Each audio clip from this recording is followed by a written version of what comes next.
Salqin saharlarda, bodom gulida, binafsha labida, yerlarda bahor, qushlarning parvozi, yerlarning nozi, baxmal vodiylarda, qirlarda bahor.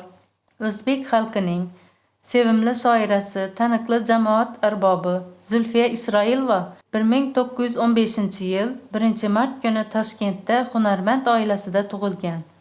1935-yillarda O'zbekiston Fanlar akademiyasining Til va adabiyot instituti aspiranturasida tahsil oldi.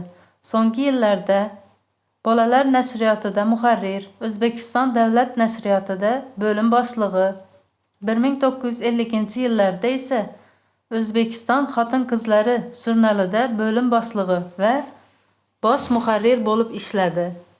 Zulfiya 17 yoshida yozgan Hayot varaqlari birinchi she'rlar to'plami bilan Oydin, Muzayyana, Alaviya, Xosiyat Tillaxonovalar safiga kirib keldi.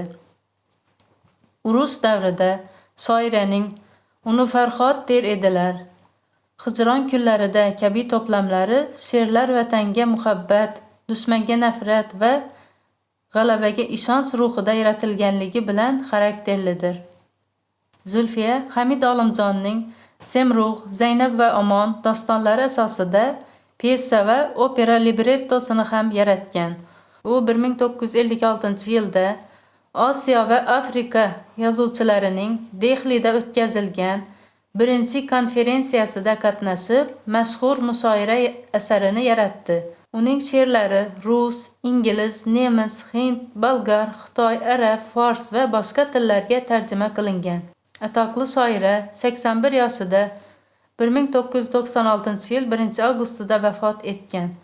O'zbekiston Respublikasi Prezidentining Zulfiya nomidagi davlat mukofotini ta'sis etish bo'yicha takliflarni qo'llab-quvvatlash to'g'risida 1999-yil 10-iyundagi farmoniga binoan ta'sis qilingan. Mukofot 25 yoshgacha bo'lgan iqtidorli qizlarga adabiyot, madaniyat, san'at, fan, ta'lim sohalaridagi alohida yutuqlari uchun beriladi.